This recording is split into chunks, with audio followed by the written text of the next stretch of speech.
Haven't made a video in a while, so I thought I'd do a quick little video on my iPhone.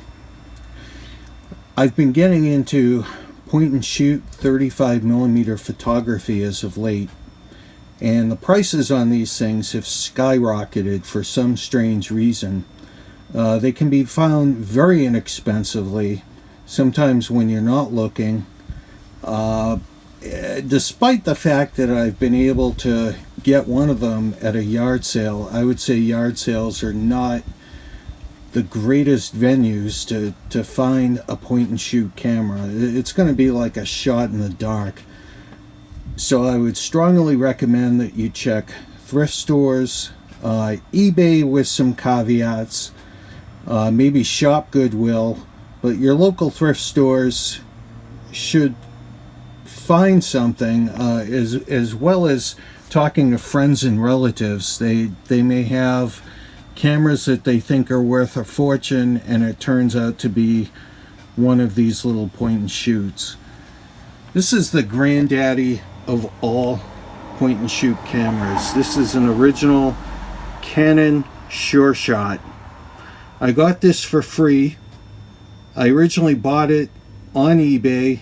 It came dead on arrival. I contacted the seller.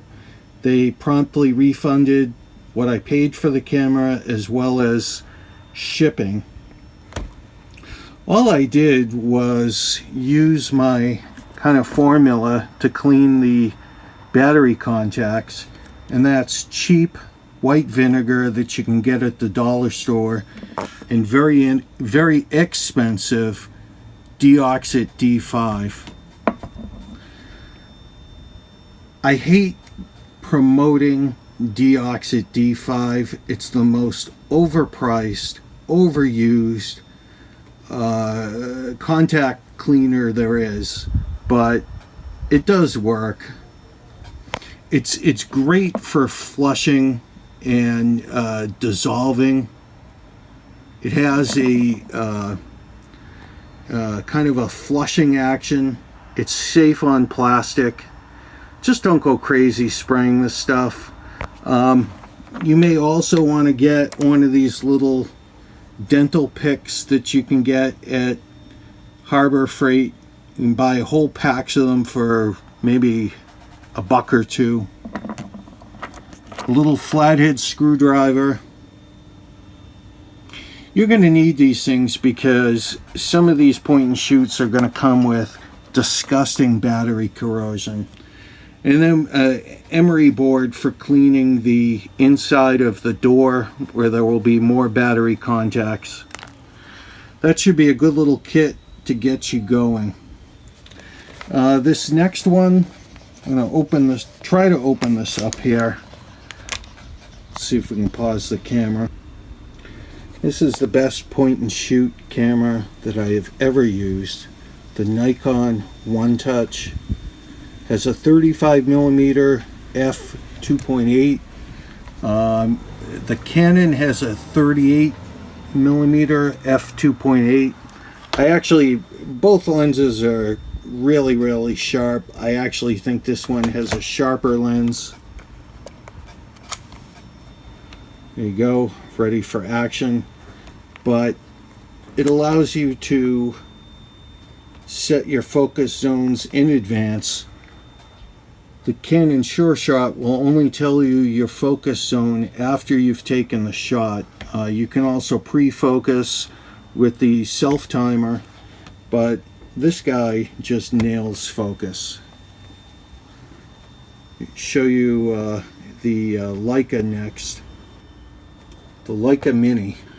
This was given to me by a former coworker, and when he told me he had a Leica he wanted to give to me, I was pretty excited.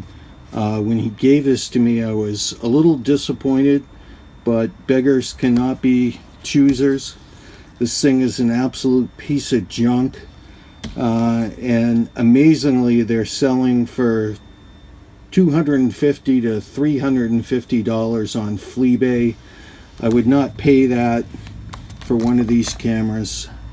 Let me turn it on. This is comical. Wait till you see this.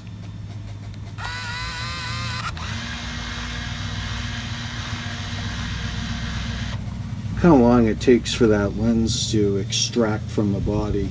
It is a Leica lens. It's an Elmar 35mm f3.5. It's a joke. It's an absolute joke. It does set your DX coding automatically. I believe you can override it. I could be wrong, but it's plastic junk. And if anyone was buying this thing, they'd only buy it for the Leica red dot. I really should dump it on eBay, but it really is. It's plastic junk. I think it was made in Japan. Yep, made in Japan for Leica camera. But some people think it was made by Panasonic. Some people think it was made by Toshiba. Whoever made it, well, to each their own. I think it's junk. I have shot in a roll with it. The lens is fairly sharp. It did skip a few frames, which was a little odd, but that's all I'll have to say about the Leica Mini. This guy I picked up at a yard sale today. It is a Nikon One Touch 2. It has a 34mm f4.5. I've actually got some film loaded into it right now. I have some Kodak Portra 160, and that's kind of my test roll. It was made in China, all plastic, autofocus of course, and it came with this really nice pouch, just like the Nikon One Touch. So that is my little point and shoot collection. I would not pay a lot for these things. As I mentioned, two of them were free. This was $4. The One Touch, I think it was $9, but don't pay a lot for them.